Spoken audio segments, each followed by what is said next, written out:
Olá, turminha! Escutem, bateu o sino na nossa escola.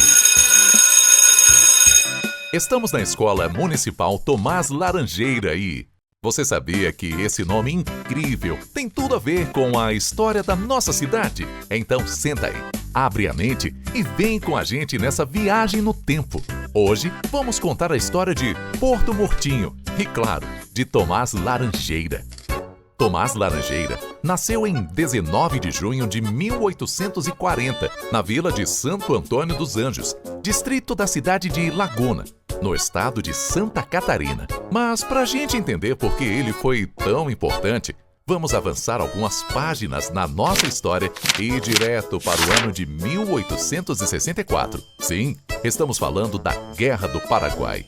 A Guerra do Paraguai, também conhecida como a Guerra da Tríplice Aliança, envolveu os países Brasil, Argentina e Uruguai de um lado e Paraguai do outro. O imperador Dom Pedro II não foi ao combate, mas enviou o seu principal comandante, Luiz Alves de Lima e Silva, o famoso Duque de Caxias. Foram 6 anos de lutas intensas, por terra e água, na região da Tríplice Fronteira. Muita coragem, estratégia e resistência.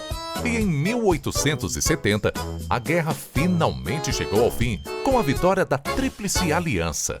12 anos depois, em 1882, Tomás Laranjeira recebeu uma concessão imperial de Dom Pedro II, como forma de agradecimento pelos seus serviços prestados ao Império. Essa concessão dava a ele o direito de explorar a erva mate numa vasta região do sul do país. Ao chegar na região da Fazenda Três Barras, Tomás instala uma estrutura grandiosa. Nasce ali a Companhia Mate Laranjeira, oficialmente em 1892. Mas a produção era só o começo. Para que a erva mate chegasse a outros estados e países, era preciso pensar grande. E Tomás pensou. Para facilitar o escoamento da produção, Tomás estabelece um porto.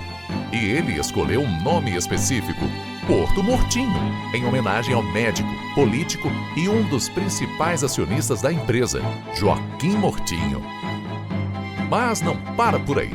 Tomás investiu em uma estrada de ferro que ligava Porto Murtinho até São Roque, construída entre 1898 e 1906. A logística da companhia era de impressionar. Carretas transportavam os fardos, barcas e rebocadores a vapor levavam a carga pelos rios. E quem fazia tudo isso funcionar?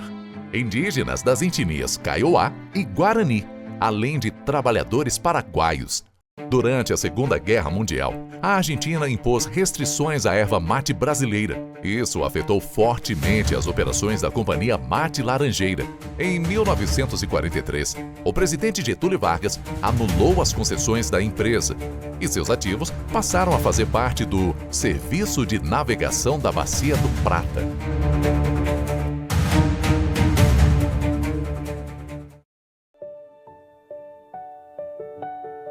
Mesmo com as mudanças e o fim das concessões da Mate Laranjeira, o trenzinho continuou suas atividades em um lugar muito importante, Porto Quebracho.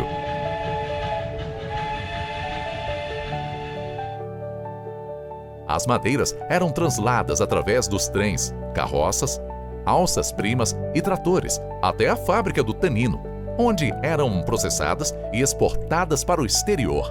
A matéria-prima vinha da árvore quebracho, abundante na região, usada para a produção de tanino, um insumo valioso no comércio internacional. Com o tempo, a vila foi crescendo, e o que antes era apenas um ponto de passagem e produção se transformou em uma cidade. A vila recebeu o nome de Porto Murtinho, uma homenagem pensada por Tomás Laranjeira. A prefeitura, inclusive, era no começo apenas um depósito de erva mate, que passou por várias transformações até se tornar símbolo da cidade.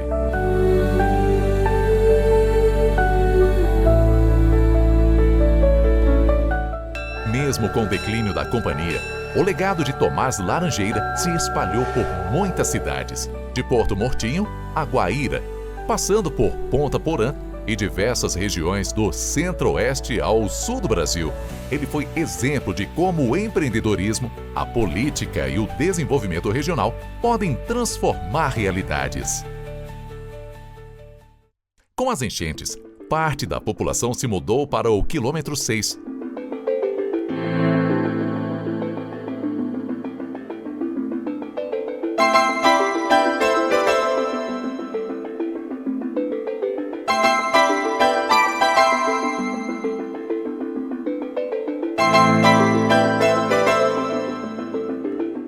E por isso foi construído o dique de proteção, que ainda resiste até hoje.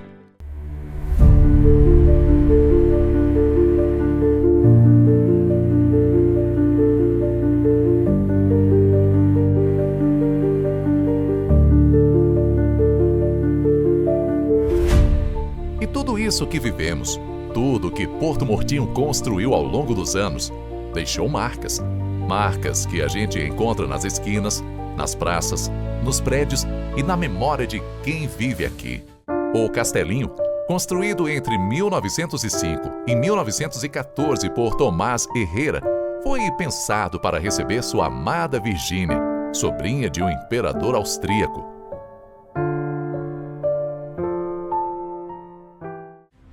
O edifício Jorge Abrão, que foi sede da Mate Laranjeira, hoje abriga a prefeitura, restaurado como o Paço Municipal. A chaminé da Florestal Brasileira, ainda de pé, lembra o tempo em que o tanino movia a economia da cidade.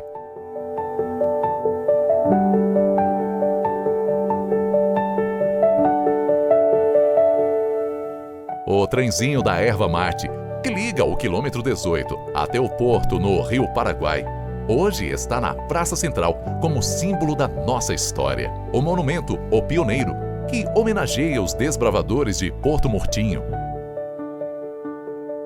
O monumento ao Aguateiro, que com um jumento, uma carroça e um latão sustenta sua família vendendo água com dignidade. O Museu Dom Jaime Aníbal Barreira, que já foi padaria e moinho de trigo, hoje guarda relíquias da nossa memória. E não podemos esquecer do nosso querido Cine Teatro. Antes de ser cinema, aquele prédio era um depósito de erva mate, ligado à Companhia Mate Laranjeira. Com o tempo, virou ponto de encontro da cidade, um espaço onde famílias inteiras assistem aos grandes filmes, riam, se emocionavam e comiam pipoca. Mesmo sem sessões há muitos anos, o prédio continua lá, firme como símbolo vivo da transformação de Porto Murtinho entre economia, cultura e história.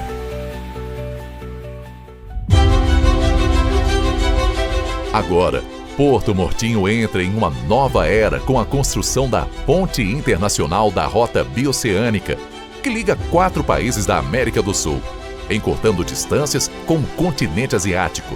Nossa cidade está no centro do futuro. E essa foi a nossa aula de hoje, turminha. Toda trajetória começa com alguém que ousou dar o primeiro passo. Tomás Laranjeira foi essa pessoa.